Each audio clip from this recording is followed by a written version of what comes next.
সরবরাহ সংকটে ময়মনসিংহে বন্ধ রয়েছে বেশিরভাগ ফিলিং স্টেশন। যে স্টেশনগুলো খোলা আছে গ্যাস নিতে সেখানে গাড়ির বাড়তি চাপ। এছাড়া গ্যাস সংকটের প্রভাব পড়ছে জেলার শিল্প খাতেও। একই চিত্র ফেনীতেও। গ্যাস নিতে স্টেশনগুলোতে গাড়ির দীর্ঘ লাইন। সংকট রয়েছে ফেনীর আবাসিক এলাকাতেও। এদিকে জ্বালানি সংকটের গুজবে ঝিনাইদহের পাম্পগুলোতে উপচে পড়া ভিড়।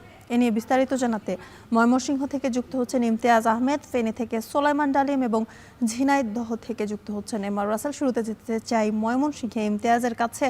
ইমতিয়াজ, গ্যাস সংকট নিয়ে কি বলছেন ফিলিং স্টেশন কর্তৃপক্ষ?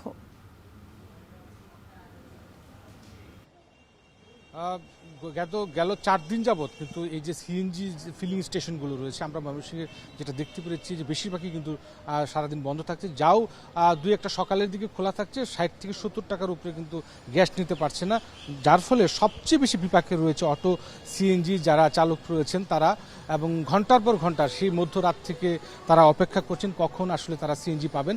কিন্তু এটি নিশ্চিত করে কিন্তু কর্তৃপক্ষ থেকে শুরু করে পাম্প কর্তৃপক্ষ কেউ কিন্তু বলতে পারছে না। এবং সবচেয়ে বড় যেটা আমরা আগেও বলার চেষ্টা করেছিলাম, তারা কিন্তু সবচেয়ে বিপাকে রয়েছে, যেহেতু তাদের এটি দিয়েই আয় রোজগার, এটি দিয়ে তাদের সংসার চলে এবং গাড়ির কিস্তিগুলো রয়েছে সেগুলো তারা পরিশোধ করতে পারছে না। আমরা এখানে আসার পর শুধু অটো সিএনজি নয়, সেই সাথে ব্যক্তিগত পরিবহন, প্রাইভেট কার, বাস, ট্রাক, যেগুলো দূরপাল্লার গাড়ি রয়েছে সেগুলো আমরা দেখতে পেরেছি, যেগুলো সিএনজি চালিত সেগুলো রয়েছে। এবং আমরা দেখতে পাচ্ছি দীর্ঘ সারি, এই সারিগুলো ভোর রাত থেকেই এইখানে অপেক্ষা করছে।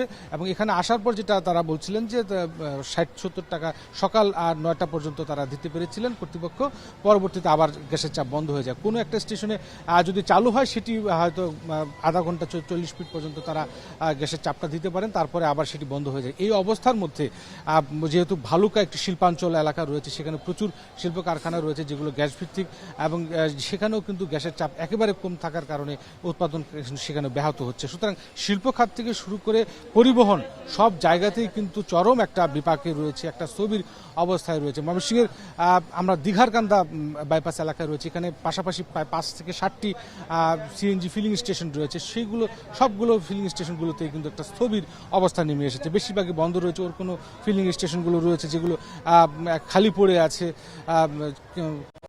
দেখা গেছে যে পরিবহন চাপ কম থাকার কারণে বন্ধ করে দেওয়া হচ্ছে। তো এমন একটা অনিশ্চিত পরিস্থিতির মধ্যে চালক থেকে শুরু করে যাত্রী পারাপারে কিন্তু একটা দুর্ভোগ হচ্ছে। এবং এই যে কোনো ক্ষেত্রে বেশি ভাড়া নেওয়ার অভিযোগ করছে, কিন্তু সেখানে আবার দেখা গেছে যে বাড়তি বাকবিতান্ডের বিষয়টাও জড়াচ্ছে। এবং তারা যেটা বলছেন চালকরা, যদি তারা পেট্রোল বা এলপিজি দিয়ে যেটা চালান তাহলে কিন্তু খরচটা অত্যধিক বেশি পড়বে। তো সব মিলিয়ে দ্রুত সময়ের মধ্যে কিভাবে গ্যাস সরবরাহটা স্বাভাবিক হয় সেই বিষয়টি তারা চাচ্ছেন। তো সব মিলিয়ে এই ছিল ময়মনসিংহ থেকে গ্যাসের সর্বশেষ খবর আমার কাছে।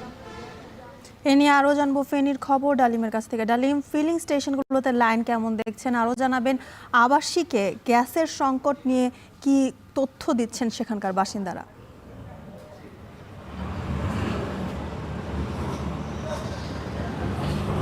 জ্যোতিকা, আমরা এখন আছি ঢাকা চট্টগ্রাম মহাসড়কের ফেনীর দেবীপুরের একটি ফিলিং স্টেশনে। এখানে এসে আমরা যেটি দেখছি যে সিএনজি অটোরিকশা এবং বাসের যে চালক রয়েছে তারা কিন্তু ঘন্টার পর ঘন্টা লাইন ধরে এখানে কিন্তু গ্যাসের জন্য অপেক্ষা করছেন। এক চালক বলছেন তারা কেউ 2 ঘন্টা, কেউ 3 ঘন্টা, আবার কেউ 4 থেকে 5 ঘন্টাও কিন্তু গ্যাসের যে জন্য তারা অপেক্ষা করছেন। তারা বলছেন যে তাদের এই যে দুর্ভোগ সেটি কিন্তু প্রায় সময় তাদেরকে পোহাতে হয়। গ্যাসের জন্যই তারা 3-4 ঘন্টা প্রতিদিন তাদের যে কর্মঘণ্টা সেটি নষ্ট হয়, যার ফলশ্রুতিতে তাদের যে আয় সেটিতে তারা টান পড়েছে। তারা বলছেন যে তাদের মহাজনকে দিয়ে এই যে 3-4 ঘন্টা অতিক্রম করা, এটার কারণে কিন্তু তাদের আয় দৈনিক 3 থেকে 400 টাকাও তারা করতে পারে না, যার ফলশ্রুতিতে তারা পরিবার পরিজন নিয়ে কষ্টে রয়েছে। আমরা অপরদিকে কথা বলেছি ফেনীর যে শিল্প কারখানাগুলো রয়েছে, বিশেষ করে আমরা কথা বলছি স্টারলাইন অটোমেজর ফ্লাওয়ার মিল নামে একটি কারখানার সাথে। তারা বলছেন যে গ্যাসের যে সরবরাহ যে ঘাটতি এবং অনিয়মিত সরবরাহ এবং চাপ যে কম থাকা, সেটির কারণে কিন্তু তাদের যে উৎপাদন সেটি কিন্তু ব্যাহত হচ্ছে। এবং এই যে তারা যে বড় উদ্যোক্তা এছাড়াও কিন্তু ক্ষুদ্র এবং মাঝারি যে উদ্যোক্তা রয়েছেন তাদের যে উৎপাদন সেটিতেও কিন্তু ব্যাহত হচ্ছে। অপরদিকে আমরা কথা বলেছি ফেনী শহরের মাস্টারপাড়া, নাজির রোড, পূর্ব উকিলপাড়া, পেট্রো বাংলো, বিরিঞ্চি, একাডেমি, ছাগলনাইয়া, ফুলগাজী, পরশুরাম সহ বিভিন্ন অঞ্চলের যারা গ্যাসের রয়েছেন গ্রাহক রয়েছেন তাদের সাথে তারা বলছেন যে এই বাসাবাড়িতে সকাল 7টা থেকে একদম দুপুর 2টা অথবা 3টা পর্যন্ত গ্যাস থাকে না, রাত 2টা থেকে সকাল 7টা পর্যন্ত গ্যাস থাকে। মূলত সেই যে সময়টাতে গ্যাস থাকে সেই সময়টাতে তারা রান্নাবান্নার সময় না, মূলত রান্নাবান্নার যে একদম পিক আওয়ার সেই সময় কিন্তু গ্যাস থাকে না, যার কারণে গৃহস্থালী যে আবাসিক পরিস্থিতি রয়েছে সেখানেও কিন্তু গ্যাসের তীব্র সংকট রয়েছে। আমরা কথা বলেছি ফেনীর বাখরাবাদ গ্যাস কর্তৃপক্ষের সাথে, তারা বলছেন যে গ্যাস যতটুকু আছে সেটুকুই কিন্তু সরবরাহ হচ্ছে। যেই সংকট তাদের মধ্যে রয়েছে গ্যাসের বিতরণ নিয়ে, সেই সংকটের উত্তরণের জন্য সহসায় কিন্তু তারা কোনো আসলে প্রশ্নের উত্তর আমাদেরকে দিতে পারেননি। এই সংকট আসলে কখন সমাধান হবে সেই উত্তর তারা দিতে পারেননি।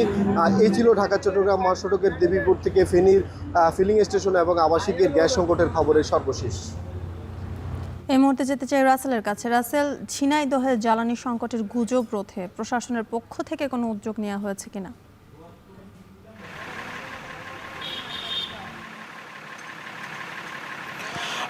জ্যোতিকা, গত কয়েকদিন ধরে ঝিনাইদহে তেল নাই গুজবে যে ফিলিং স্টেশনগুলো রয়েছে সেই সকল ফিলিং স্টেশনে তেল প্রত্যাশী গ্রাহকদের যে উপচে পড়া ভিড় সেটি কিন্তু আমরা দেখতে পেয়েছি। যদিও স্থানীয় প্রশাসন এবং পাম্প কর্তৃপক্ষ বলছে যে তেলের কোনো সংকট নাই, তারা নিয়মিত ডিপো থেকে তেল পাচ্ছেন এবং সেই তেলগুলো কিন্তু তেল প্রত্যাশী গ্রাহকদের মাঝে কিন্তু তারা দিচ্ছেন। তারপরও কিন্তু আমরা দেখেছি যে জেলার বিশেষ করে কালীগঞ্জ, কোটচাঁদপুর এবং মহেশপুর 3টি উপজেলার যে ফিলিং স্টেশনগুলো রয়েছে সেই স্টেশনগুলোতে কিন্তু তেল প্রত্যাশী গ্রাহক বিশেষ করে বাইকারদের উপচে পড়া ভিড় রয়েছে। আমি এই মুহূর্তে রয়েছি মহেশপুরের আনিকা ফিলিং স্টেশনে এবং কিছুক্ষণ আগে এই ফিলিং স্টেশনের যে অকটেন এবং পেট্রোল সেটি কিন্তু শেষ হয়ে গেছে।